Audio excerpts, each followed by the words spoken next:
King Ghidorah, take me to your leader. Quick to claim that he not no snake like me neither. In the wake of World War II, social scientists sought an explanation for the evils perpetuated by the Nazi government during the war.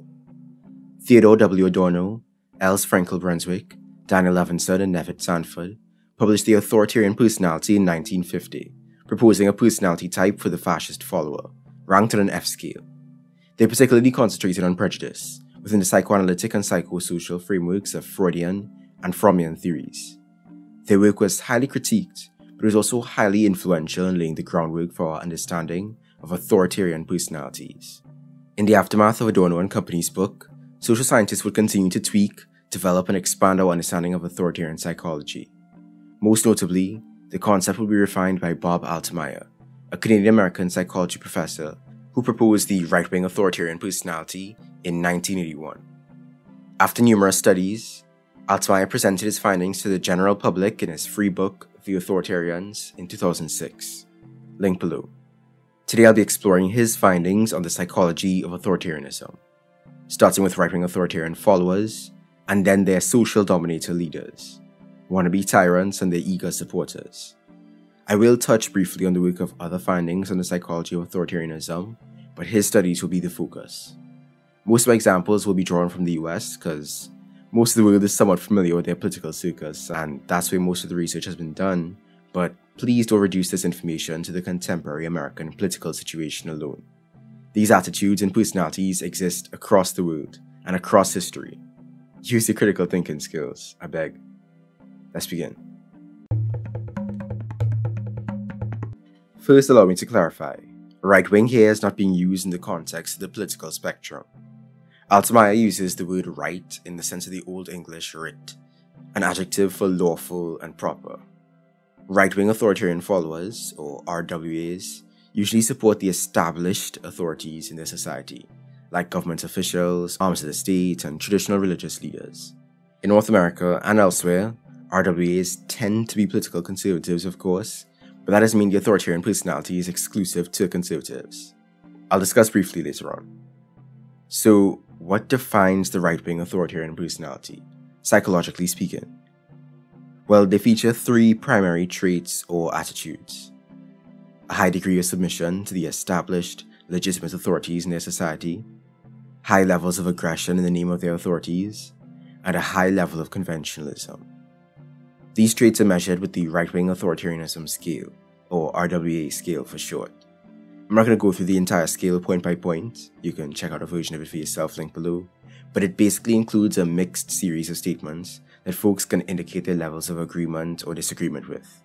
Statements like, our country would be great if we honor the ways of our forefathers, do what the authorities tell us to do, and get rid of the rotten apples who are ruining everything. What our country really needs is a strong, determined leader who will crush evil and take us back to our true path. And just to mix things up, a woman's place should be wherever she wants to be. The days when women are submissive to their husbands and social conventions belong strictly in the past. The lowest total possible score on Altemeyer's version of the test would be 20, and the highest 180, but most people don't hit either extreme. A sample of 1,000 Americans in 2005 found the average score was 90. If you're curious, my score is 20, that should be obvious. I'm literally an anarchist. But higher WAs are just people who score higher than the average population. So keep in mind, it's a relative too. Also keep in mind, in the context of psychological studies, personality tests can definitely make mistakes about individuals. It's not a diagnostic tool for individuals to determine if they'd make a good stormtrooper, but the scale can reliably identify levels of authoritarianism in groups. Also keep in mind that stuff like interpretation of wording and foreknowledge of what the test is trying to measure can definitely influence results. This tool has been used for most of Altemeyer's research on authoritarianism, so it's good to be familiar with it. Like I said, link below. So now you may be wondering, how well does the RWA scale's measurement of submission, aggression, and conventionalism map onto people's reality? Submission. Higher WAs tend to believe that people should submit to authority in virtually all circumstances, and they put a lot of trust in the law and the authorities. They're the types who trusted Nixon during and even after the Watergate crisis, likely the ones who, in Germany in 1945, refused to believe that Hitler was responsible for the Holocaust, the type to rapidly support anti-terrorist initiatives, no matter how invasive. Throughout his research, Altemeyer found that higher WAs are far more likely to tolerate police burglaries, drug raids without warrants, police crackdowns and peaceful protests, subversion via agents provocateurs, and so on. As far as they're concerned, Daddy knows best. Their favorite authorities are above the law. Obligatory caveat, they don't always submit. Their blind support can be trumped by other concerns. For example, most of them didn't support Clinton during his impeachment and trial, because they weren't fans of his advocacy for feminist and LGBT causes. Still, most times they're not big fans of holding officials accountable for their actions. They really don't care if a cop murders someone in broad daylight or drives through a crowd. Aggression. Higher WAs aggress when they believe right and might are on their side. Right meaning their hostility is authority approved, might meaning they have the physical, tactical, or numerical advantage over their target. They don't fight fair. And just like they go easy on authorities who commit crimes, they go easy on anyone who attacks people they're prejudiced against. Kyle Rittenhouse immediately rings a bell, but there are countless other examples. On the other hand though, they go the opposite of easy on the people they hate. They tend to sentence criminals to longer terms than average, and they're some of the loudest supporters of capital punishment, because higher WAs are disgusted by common thugs and feel profound schadenfreude off of smiting the sinner, taking pleasure in the misfortune of others. Speaking of others, higher WAs are usually equal opportunity bigots. If they think immigrants are drug-running rapist gang members, they probably think natives are lazy and worthless, they probably think black people are more violent and criminal, and they probably think Asian people are some sort of hive mind. People who are prejudiced against one group are usually prejudiced against a whole lot more as well. Their prejudice has more to do with their personality than their target's actual attributes. Their aggression also manifests in ganging up for the authorities, forming eager little militias.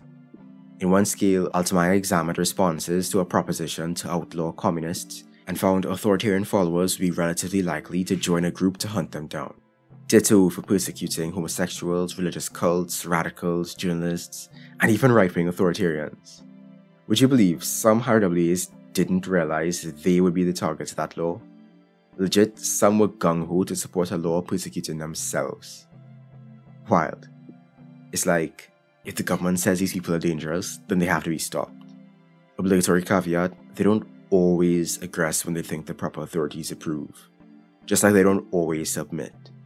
Human motivation is complex, and fear of counter-aggression or social consequences may halt their hostilities. Conventionalism. Higher WAs believe that everyone should live by the norms that their authorities have decreed. Multiculturalism, plurality, diversity, lifestyle differences, those things clash with what they consider correct and what they consider wrong. They usually get their ideas from fundamentalist religions, which I may do a video on in the future. But you'll find that higher WAs are strong advocates for the traditional family structure with submissive wives and obedient children. They're also far more likely to support their government's version of the Cold War and other historical narratives. Most interestingly, their conventionalism even influences their response to the higher WA test itself. If they were told the average response for a statement on the test, they were far more likely to adjust their answers to the mean than most. When asked what they would like their own RWA scale score to be, lower RWAs said they'd like to be lower RWAs, middle RWAs said they'd like to be lower RWAs, but higher RWAs said they want to be middles, not lows or highs. Why? Because they tend to rank being normal very highly in values tests. Obligatory caveat, just because they want to be normal doesn't mean they don't want to be richer or smarter than others. Nor does it mean they're necessarily going to drop their prejudices. They may get tugged slightly, like with the decrease in prejudice against gay people, but their normal is often a measure of what's normal in their in-group. Side note, what about left-wing authoritarianism? I anticipate questions about this, genuine or not, so let me get this out of the way one time. While I acknowledged earlier that political conservatives are not the only people who right-wing authoritarianism could be applied to, I realize I need to take a bit of time to preemptively respond to questions about left-wing authoritarianism. First of all, long-time viewers already know how I feel about the term left, considering how vaguely and broadly it's often applied. But that aside, Contemporary scholars have pointed out that our understanding of authoritarian psychology will remain incomplete as long as we focus solely on studying right-wing authoritarianism. Altmaier has actually been lightly critiqued for rendering RWA as the dominant psychological account of authoritarianism. Of course, it makes sense that RWAs have been the focus, considering that this study of authoritarian personality was born out of post-World War II studies of fascists. Right-wing authoritarians favor absolutist forms of government and weaponize the presently dominant hierarchy to facilitate said absolutism. But there are authoritarians who also favor absolutist forms of government with slight differences, but believe that the presently dominant hierarchy should be overthrown and replaced with their own left-wing authoritarians. In Chapter 9 of The Authoritarian Spectre, Altmaier conceptualizes left-wing authoritarianism, or LWA, as also composed of submission, aggression, and conventionalism. As he's quick to point out, not all leftists are LWAs, but LWAs are revolutionaries who 1. Submit to movement leaders who must be obeyed, aka submission, 2. Have enemies who must be ruined, from capitalists to counter-revolutionaries, aka aggression, and 3. Have rules and party discipline that must be followed, aka conventionalism. In essence, authoritarianism is psychological. RWAs support the established authorities, LWAs oppose them in favor of their own, but the underlying dispositional core is still authoritarianism. Thomas H. Costello, a psychology PhD candidate at Emory University, went further, finding overlap between LWAs and RWAs with stuff like dogmatism and prejudice against political rivals. The LWA index he developed in his paper, clarifying the structure and nature of left-wing authoritarianism, focused on authoritarian dominance, submission, reverse hierarchical sentiments, conventionalism, lethal partisanship, prejudice towards ideologically dissimilar others, moral absolutism, cognitive rigidity, etc., etc. It's not a perfect study. The author did make it clear that LWA and RWA are neither equally prevalent, equally dangerous, nor morally equivalent. But, and obviously this is my bias as an anarchist, I do read some enlightened centrist vibes into some aspects of this paper.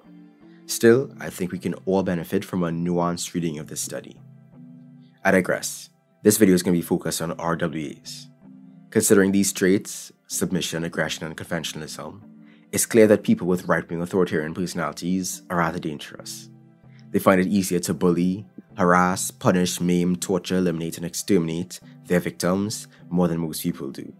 They're more willing to join mobs and militias, more likely to blame victims for their misfortune, and more likely to condemn common criminals to long, brutal sentences in jail. They seem to have a lot of hostility boiling away inside of them that the authorities can easily unleash. So we have to ask, what causes this? Why are they like this? If you were a Freud stan, he'd tell you that an authoritarian follower was punished severely as a child for any signs of independence or rebellion, and developed both deeply internalized hatred for their parents, but also excessive obedience and adoration for them. They channel their repressed hostilities onto safe targets, approved by their parents. Voila, authoritarian aggression explained. Except, not really. That theory is unfalsifiable. It makes no predictions. If RWAs are interviewed about their dreams, and we found out they had positive dreams about their parents, negative dreams about their parents, or a mix of both positive and negative dreams about their parents, all that would count as confirmation for the theory. So let's leave that mess aside and look at testable reality. According to Albert Bandura's social learning theory of aggression, aggression occurs after two conditions are met. Firstly, some feelings like anger or envy need to stir up hostility. Secondly, inhibitions or contextual restraints against releasing that hostility would have to be overcome. Only then can the aggression erupt and flow. So let's discuss the instigator and releaser of authoritarian aggression. High RWAs are highly motivated by fear. Like, they probably have an extra dose of fear response in their genes. More than most people. They probably learn to be fearful from their parents about all kinds of things. Radicals, atheists, kidnappers, queer people, etc., etc. They grew up in a scarier world than most, which is probably why they tend to score so highly on the dangerous world scale. That scale, like previous scales, provides statements and measures levels of agreement or disagreement with stuff like, if our society keeps degenerating the way it has been lately, it's liable to collapse like a rotten log and everything will be chaos. And any day now, chaos and anarchy could erupt around us. All the signs are pointing to it. To them, everything is a sign of the times, a perversion corrupting society. From trans existence to Lil Nas X to critical race theory. Same reaction they had to civil rights, sex ed, and women's suffrage. In calm, peaceful times, and in genuinely dangerous ones, HRWAs feel threatened. Since the 1970s, when Altamaya started testing, every year has been the point of ruin. There's always a national crisis looming ahead. All times are troubled times that require drastic, aggressive action. But what releases that aggressive impulse to act? Altamaya found, more than anything else, self-righteousness. Of course, almost everyone thinks they're a bit more moral than average, but HRWAs, they think they're the holy ones, the chosen, the righteous. That empowers them to isolate, segregate, humiliate, persecute, harass, beat, and kill. Their self-righteousness, combined with their high scores on the dangerous world scale, empowers their prejudice, their heavy-handedness, their mean-spiritedness, and their eagerness to crusade against the other. Scary stuff. So, how do HRWAs become HRWAs? Are they born that way? Possibly. Do their parents make them that way? Somewhat, but not completely. You see, no one's a complete carbon copy of their parents, attitude-wise. So what determines a person's position on the RWA scale then? Experience. Our life experiences teach us lessons that our parents and peers don't. Our experiences with authorities shape our perception of authority. Especially when someone hits adolescence, they tend to chafe against authority, even if they submitted to authority as children. Those hormonal urges, desires for autonomy, and new experiences could shake up their earlier lessons completely. Experiences could either reinforce their authority's teachings or contradict them entirely. Now, naturally, it's easier for kids from authoritarian homes to remain authoritarian, and vice versa, but ultimately, experiences do most of the shaping. Middle RWAs have some mix of experiences and upbringing that keeps them, well, in the middle. When it comes to higher WAs, their experiences were probably very controlled.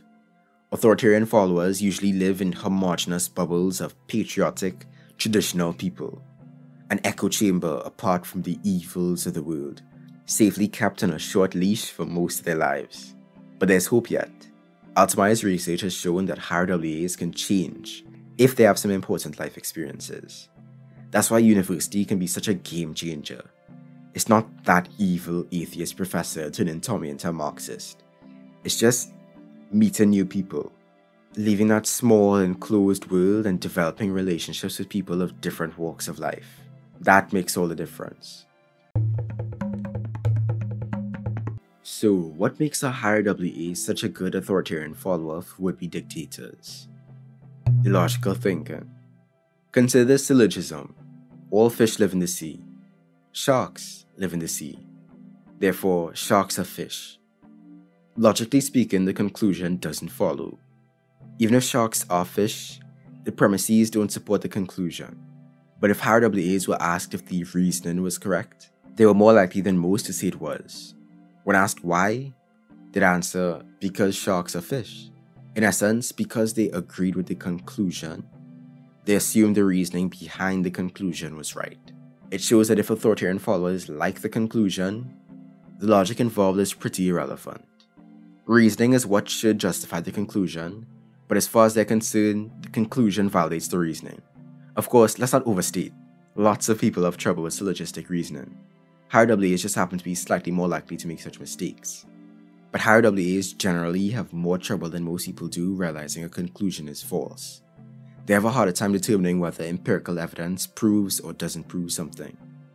They more easily fill gaps in science with supernatural forces, and they have trouble being critical of anything unless they've already gotten their talking points from authorities. Highly compartmentalized minds. The mind of an authoritarian is a web of contradictions.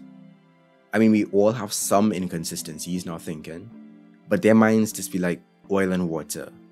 One second they're saying free speech, next second they're saying ban critical race theory. One moment they're talking about individual freedom, and the next they're throttling the boot to the state.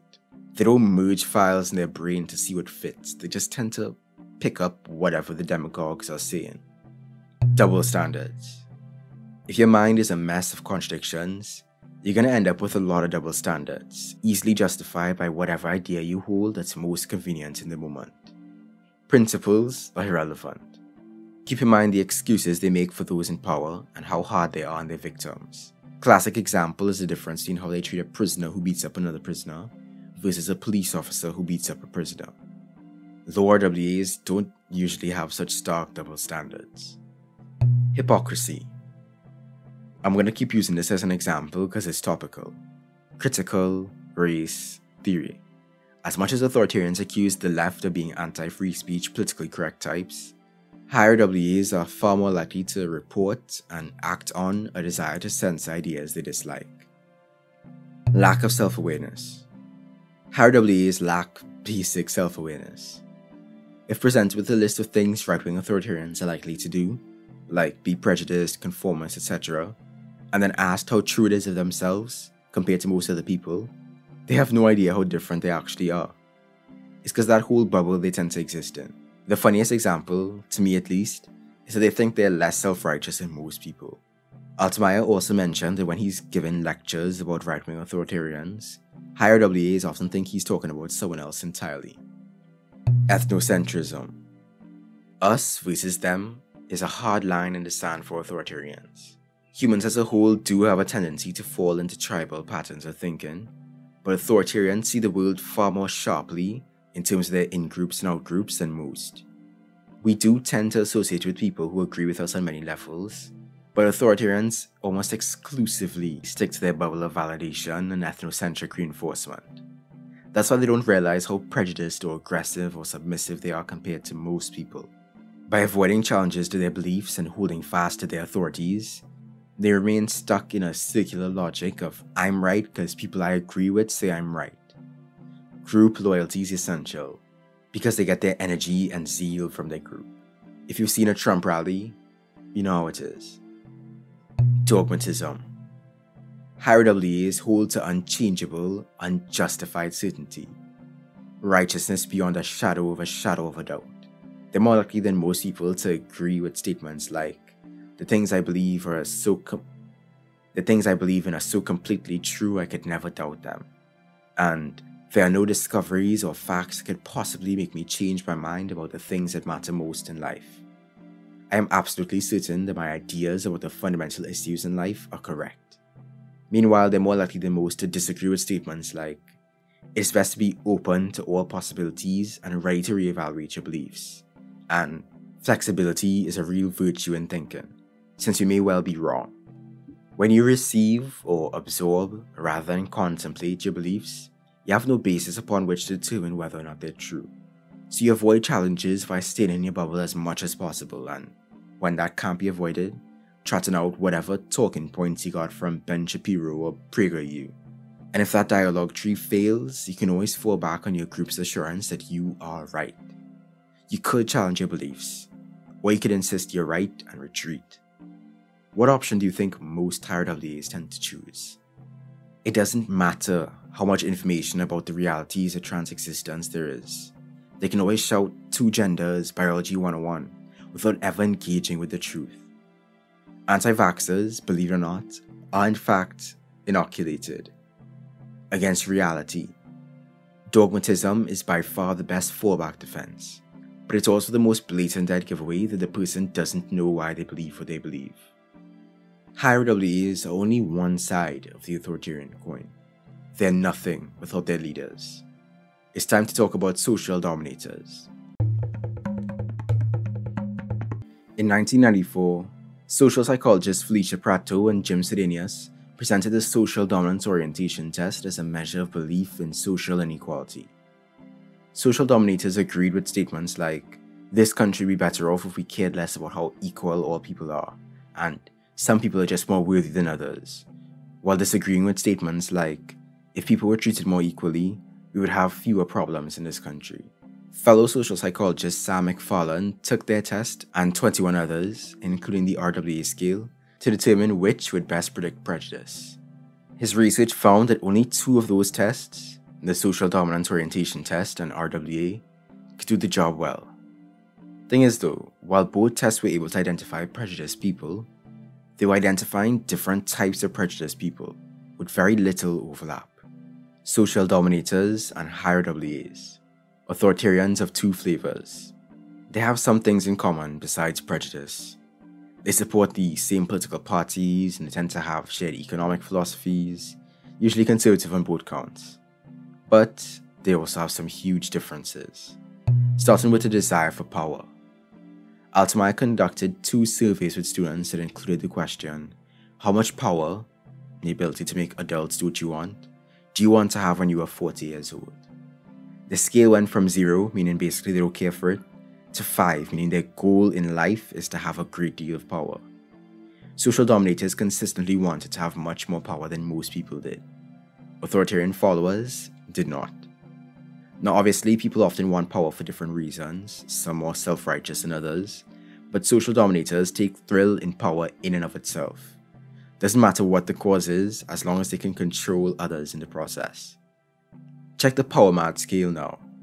Social dominators agree with statements like, it's a mistake to interfere with the law of the jungle. Some people were just meant to dominate others. And, do you enjoy taking charge of things and making people do things your way? They disagree with statements like, life is not governed by the survival of the fittest, and we should let compassion and moral laws be our guide. Social dominators have some of the highest scores in this scale, and high scorers tend to be intimidating, ruthless, and vengeful, with no care for nobility or charity. They despise empathy and have a dog-eat-dog mentality toward the world. They love the power to hurt in their drive to the top. Higher WAs don't have that drive, and while authoritarian followers may highly value group cohesiveness and loyalty, social dominators don't. Because like I keep saying, they're in it for themselves, for their power, and they will betray their own group if push comes to shove. Another area where social dominators and higher WAs diverge is when it comes to religiousness. Authoritarian followers are usually religious fundamentalists, while dominators don't tend to get that involved. Some of them do go to church regularly, but that's for manipulative reasons. Because social dominators, they can lie. They lie a lot. All they have to do is pretend to be religious and say the right words and boom, they get through with higher WAs. Let's look at another scale, the exploitive, manipulative, immoral, dishonesty, or exploitive mad scale. Unlike higher WAs, social dominators' anonymous responses indicate that they agree with statements like, there really is no such thing as right and wrong, it all boils down to what you can get away with, and there's a sucker born every minute, and smart people learn how to take advantage of them. Social dominators disagree with statements like, it gains a person nothing if he uses deceit and treachery to get power and riches, and all in all, it's better to be humble and honest than important and dishonest. In essence, social dominators admit to striving to manipulate, to being dishonest, to being immoral and treacherous. They see their followers as suckers, fools to be controlled. What else makes them different? Well, the roots of hostility. Social dominators show greater prejudice against minorities and women than higher WAs do, but their followers are often much more hostile towards LGBT people. Why? Well, it ties back to the religiousness point and the higher WA respect for the law. You see, religious fundamentalists oppose queer people because their interpretation of the Bible does, but since attacks against minorities are less clearly supported by religious and civic authorities than they used to be, authoritarian follower aggression toward these groups, both overt and sneaky, had to be curbed a bit. Social dominators are hostile because they already live in an apocalyptic jungle that higher WAs fear, and they are the wolves, or tigers, or whatever the apex predator in that particular ecosystem is. They don't score highly on the dangerous world scale because they're not scared. They're the ones ready to weaponize that fear. Dominance is their first priority. For everyone they meet, they need a reason to not try to control them. They don't care too much about the law. It's just about not getting caught. They're not as self-righteous as higher WAs because they're quite immoral. Higher WAs aggress when they believe right and might are on their side. Social dominators aggress because might makes right for them personally. Higher WAs hate crime out of fear and self-righteousness in the name of authority. Social dominators hate crime out of shared desire to intimidate and control. And lastly, we need to look at their thought process. Social dominators, for the most part, don't have the web of contradictions, weak reasoning skills, compartmentalized thinking, or gullibility that defines higher WA's mental life. They're not particularly dogmatic or zealous about any particular cause or creed. They just want power. They say whatever they need to say to get ahead because they have no consistent values. They'll be hypocrites like higher WAs, but they're probably aware of and fine with their own hypocrisy. For example, they're cool with wealth inheritance and corruption, opposed to welfare, unconcerned with income inequality or voter disenfranchisement, and apathetic to racial inequality and injustice. They believe people should have to earn their place in society, and they don't care if most of them can't. But they'll still talk about how the only way to have a level playing field is to get rid of things like affirmative action. Part of what defines social dominators is their utter disregard for equality. So we have to ask, yet again, what causes this? Why are they like this?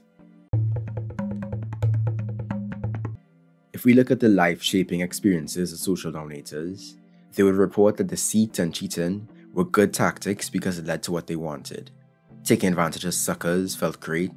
They've enjoyed having power and having people afraid of them. Life boils down to what you can get away with.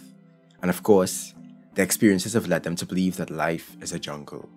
Dominators were probably rewarded early in their lives when they cheated, took advantage of people, weaponized fear, overpowered others, or got away with something wrong. Whether or not their parents gave them that outlook on the world, because of the psychological law of effect, they simply learned that being amoral, unsympathetic, and exploitative works well for them. Scary stuff.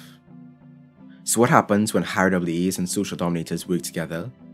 In this field of research, the lethal union refers to the combination of happily subservient higher WAs with social dominators who share their values in the driver's seat, eager to dominate and control.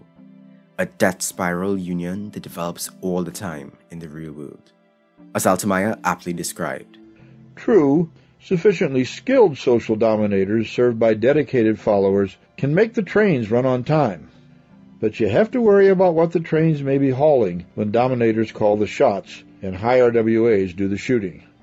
How could it possibly get worse?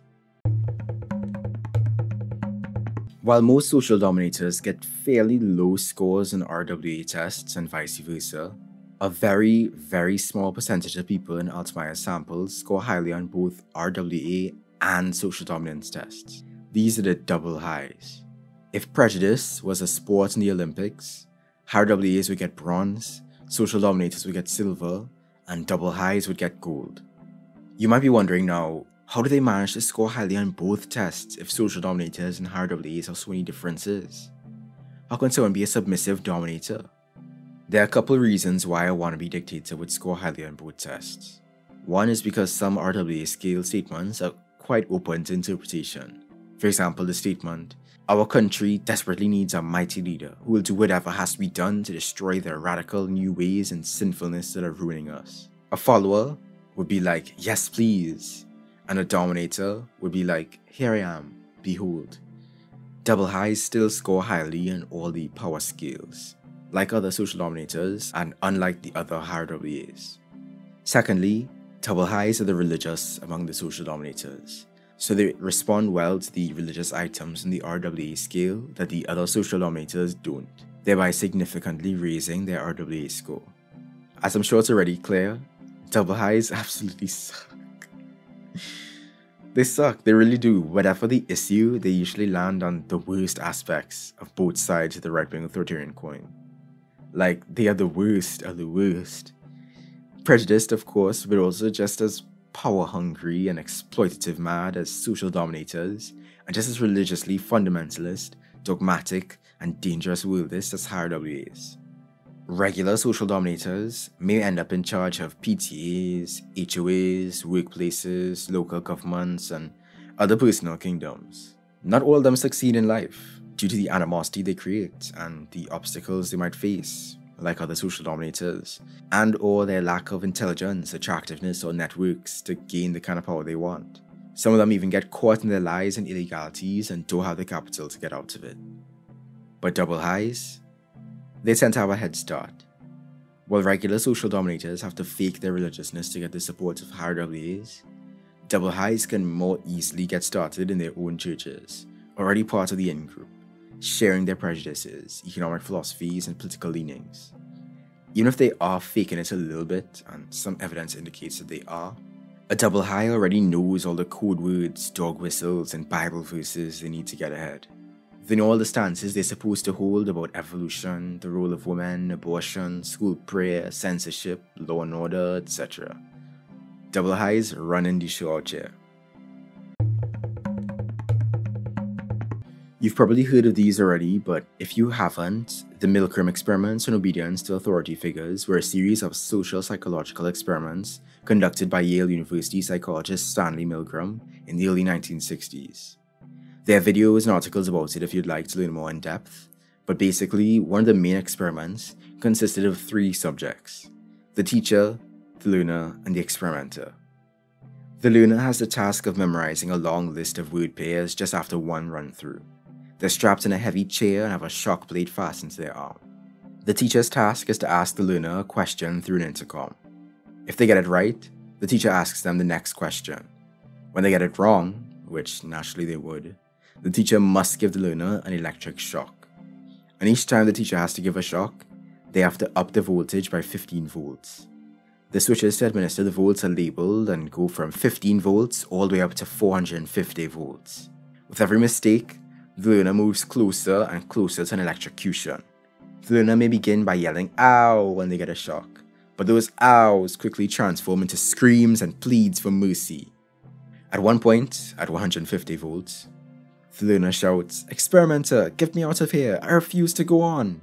The experimenter's job is to make sure the teacher ignores the learner's screams of pain and demands to be set free in order to continue the experiment. The shocks are getting more and more dangerous with every mistake. But the experimenter insists that the experiment must continue. The experimenter ignores the learner's will, telling the teacher whether the learner likes it or not, you must go on until they have learned all the word pairs correctly. And although the shocks may be painful, there is no permanent tissue damage, so please go on. And if the teacher insists on freeing the learner, the experimenter says, you have no other choice. You must go on. If the teacher can't stand up to the authority of the experimenter and continues, the learner continues to scream and demand to be set free. But at 345 volts, there's no sound. The learner is either unconscious or dead. Still, the experimenter insists on continuing until the learner gets all the word pairs correct. If the teacher continues, up to 450 volts, the experimenter tells them to keep using that last switch until the learner learns the word pairs. And if the teacher uses the 450 volt switch 3 times, the experiment ends. The experimenter was an actor. The learner was an actor, completely uninjured. Stanley Milgram walks in like John Quinones and What Would You Do? In a post-World War II world, Milgram's focus was on showing how ordinary people could be induced to harm innocent victims in coercive situations. In his initial experiment, all 40 subjects shocked the learner at 120 volts. 34 went past the 150 volts where the learner demanded to be set free, and 25, that's 62% of the participants, went all the way up to 450, repeatedly. And even the participants who refused to administer the final shocks neither insisted that the experiment be terminated, nor left the room to check the health of the victim without requesting permission to leave. Milgram's experiments were repeated all over the world, in many different countries, several different settings, and using different types of victims. Thomas Blass of the University of Maryland performed a meta-analysis on the results of the experiments. He found that while the percentage of participants who were prepared to inflict fatal voltages ranged from 28% to 91%, there was no significant trend over time, and the average percentage for US studies, 61%, was close to the one for non-US studies, 66%. Blass also found that higher WAs tended to blame the experimenter, which is the authority in the situation, less for what happened to the victim than most students did, instead blaming the learner or the teacher. So why do people do it? Why continue to shock the learner at such high voltages? Is it because people lose their independence and they become part of a psychology experiment? Maybe. But the truth is, most of us, the vast majority of us, have little to no training in openly defying authority. Even if we want to say no, the coercive influence of class, status, or profession alone may render it difficult for many to assert or dissent. We live under the boot of state and capital, and a lot of us are taught by the first authorities in our lives at home, church, and school that disobedience is a sin. Obedience is a virtue. And it's very hard to break that conditioning, but not impossible. I'll explain just now. Another one of Milgram's experiments, the teaching team experiment, combined actors with real subjects to form a teaching team that would quiz the learner and administer the shocks. The teachers who were actors had scripted roles. In one test, 2 of them would refuse to administer the 120 volts, and of the 40 real subjects, 90% of them followed their peers in open rebellion. In another test, all the actors would shock without complaint, and of the 40 real subjects, 92% of them went all the way to 450 volts without protest. What this shows is that while obedience to authority is a powerful force, so is peer conformity. How people acted in the teaching team experiments depended very little on what kind of people they were, and very greatly on the situation they were in, particularly on what their peers did. Higher WAs greatly value conformity, and research shows that it takes more pressure to get lower WAs to behave shamefully in the Milgram experiment. Higher WAs are primed for prejudice, obedience, group loyalty, illogical thinking, double standards, hypocrisy, fearfulness, self-righteousness, defensiveness, self-blindedness, dogmatism, and all the rest that make it easier for them than most to perpetuate some of the greatest harms in our society. But all of us are powerfully affected by our social circumstances. Milgram's experiments show us how hard it is to say no to authority, how easy it is to follow the crowd, and how difficult it is to resist when the crowd is doing the bidding of malevolent authorities. Many of us are not prepared to confront authority, nor go against the tide of its submissive, aggressive followers. That needs to change, and it needs to change fast. Social dominators do whatever they can to hold on to power. Higher WAs are extremely resistant to change. How do we deal with a situation where we have to change people who are so aggressive and so defensive? I mean, you can't debate them. Even if you were to intellectually wrestle with a double high leader and utterly destroy them with facts and logic, their higher WA audience is not likely to change their minds. Trying to change highly dogmatic, evidence-immune, ethnocentric people is an exercise in frustration and futility. It's hard to fight the sheer fear-mongering power of Fox News and Facebook, combat the class and religious roots of ethnocentrism, and reduce the self-righteousness of its followers. It's hard to even convince them that they're being systematically misinformed and played for fools by their leaders. Even if they watch this video, or read Altmaier's books, they would either get defensive, or, because a lot of them aren't self-aware, assume this video is about someone else, finding a way to compartmentalize, misinterpret, rationalize, and dogmatically deny anything I've said so far. So what to do? I'm glad you asked. First and foremost, representation matters. It's important that higher WAs see more of the breadth and diversity of human existence and experience. Their reality is skewed, and the visibility and representation of people from other backgrounds, not just in media but also in their personal lives, is very important. One thing studies have shown is that higher WAs who know a gay person are far less likely to be homophobic than their fellow higher WAs. And the best exposure to different types of people is through access to higher education. College may not turn them into committed revolutionaries, but the environment of higher education has a tremendous beneficial impact on higher WAs. 4 years of undergrad experience can knock their scores down by 15 to 20%. Academia needs to be alive, vibrant, and accessible. And we need people in academic and non-academic spaces to take on leadership. I don't mean this in a give them an authoritarian to follow way. I'm not even talking about becoming a club president or ordering people around. I'm not thinking of hierarchical leadership with institutional and coercive power. I'm thinking of the power of individuals to model exemplary behavior, people who freely lend their talents and knowledge and mentorship to others. In a conformity experiment in Harvard in the late 1940s, real subjects were surrounded by actors who deliberately gave obviously wrong answers to questions. Usually the subjects went along with the wrong majority at least some of the time. But if, in another condition of the experiment, one other person gave the right answer, real subjects were much more likely to do the right thing, even though it meant joining a distinct minority rather than the majority. Work against falling into the bystander effect, trapped in an activity. As radicals, stand up and support one another, because you don't have to form a majority to have an effect. Just 2 or 3 people speaking out can sometimes change the decisions of entire school boards, church boards, or other institutions. Lack of opposition teaches dominators to keep dominating, but it only takes one person to start the opposition. And that domino effect can influence even higher WAs, because it's clear that they want to be normal. In their bubbles and echo chambers, they don't realize how extreme they are. They need to be exposed to the perspectives and experiences of people outside their tight circles. Mutual aid and other organizing efforts can show them the humanity of other people, finding common ground in common cause. But ultimately, in my view, the best long-term solutions require youth liberation and prefiguration. We need youth liberation, both at home and at school, and everywhere else. As long as we continue to teach children to blindly submit to authorities, as long as we refuse to grant them humanity and autonomy, we will continue to be without humanity and autonomy. We will continue to have adults, generation after generation, who do not know how to resist authority. We must prefigure those relationships in our personal lives and social spaces.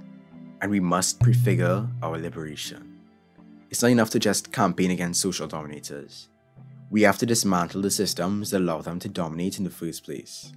The only way to keep social dominators from seizing power is to prefigure a system where no one person can so easily coerce and dominate.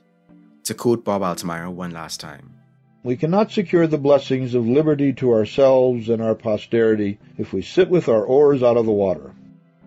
If we drift mindlessly, circumstances can sweep us to disaster." Our societies produce millions of highly authoritarian personalities as a matter of course, enough to stage the Nuremberg rallies over and over and over again. Turning a blind eye to this could someday point the guns at all our heads, and the fingers on the triggers will belong to right-wing authoritarians. We ignore this at our peril. Social dominators want you complacent, apathetic, hopeless, and out of the way. They want to control everything and everybody, and they have their loyal followers ready to mobilize. They are not the majority, but they are determined to win. Don't let them. If you know what's happening, it's your responsibility to do something about it. Organize and educate, because one person can accomplish so much, and 2 people can accomplish so much more. Good luck. Peace.